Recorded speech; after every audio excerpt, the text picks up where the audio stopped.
A woman made the decision to sell her dead son's bed to a buyer, who, a short time after the sale, returned with an unexpected gift. Welcome to USA Stories channel. Do not forget to subscribe and activate the bell button to receive all new updates. Now let's go to the story. Gerald Kampala is the guy of the video today. Even if a small act of kindness costs nothing, it undoubtedly improves the life of the recipient. You never know what other people are going through, so maybe your kind act might make them feel better and less hurt. Losing a child is unimaginably painful and tragic. Without understanding the whole circumstances behind the mother's decision to discard her dead baby's bed, people can be hasty to pass judgment. Valerie Watts, a young mother from Coquito, Minnesota, saw her only son die, and she felt anguish beyond description. When you find out that Valerie's pregnancy had been proceeding well for the previous 8 months, the narrative becomes even more devastating. She began to suspect something was amiss with her baby when she reached the 9th month, which was just before her due date. She was uneasy because she could feel her kid no longer moving inside her.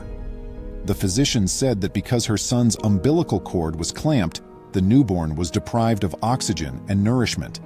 As a result, the child passed away inside her, and she even gave birth to a stillborn child. Do you realize how difficult this scenario is? The mother had already given her kid a name, Noah, and everything was set up to welcome him home. Sadly, it was already too late.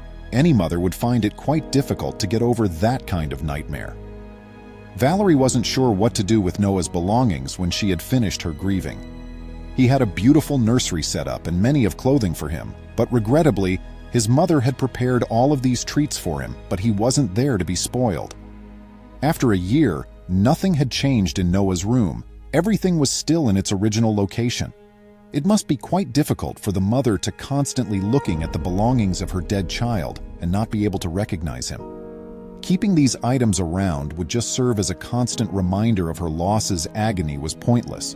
She didn't agree to sell her baby's crib until she held a yard sale one day. It was depressing because, naturally, she had nightmares in which she sang her kid to sleep in his cradle and put him to bed. Gerald, the star of the video, was introduced at this point. Upon seeing the crib, he had several suggestions for its use without knowing the history of it. He didn't spend time haggling, and Valerie was forced to sell him the crib in response to his demands. It was similar to parting with the final tangible memento of Noah. The sad tale Valerie told Gerald's wife regarding the baby's crib made her feel even more sorry for her. Gerald's wife then told her husband the full story on the way back home, which devastated him. Gerald initially believed Valerie was only discarding her kid's old belongings, but after hearing the tale, he made up his plan to surprise the mother with a gift that she would always hold dear. Gerald decided to give the crib back to the sad mother after realizing how precious it was to her. However, he had a brilliant idea to make the crib into a piece of furniture that could be placed wherever in the house as a memorial to her kid. In order for the mother to experience his warmth, he converted the cot into a seat where she could sit and feel near to her child.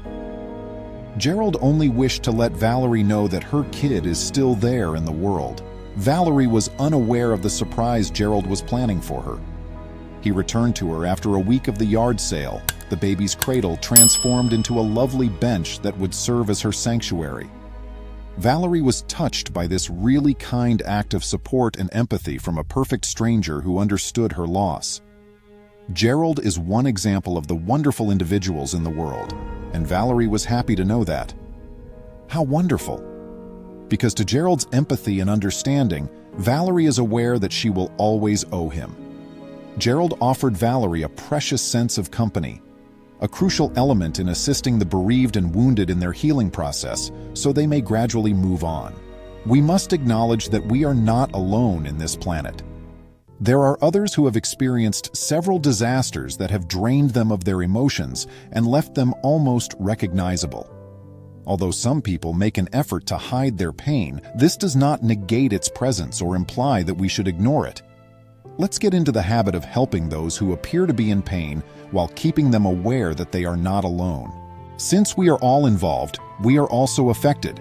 Even if we may not be able to tolerate suffering to the same extent, We are quite similar since hardships in life are unavoidable. Like Gerald, let's make an effort to be compassionate and empathetic toward those who are most in need. Better sleep at night, forgivers. Please remember to subscribe to our channel, give us a thumbs up, and turn on the notification bell so you won't miss any of our videos. If you enjoyed the tale, the next video that plays on your screen will probably move you too.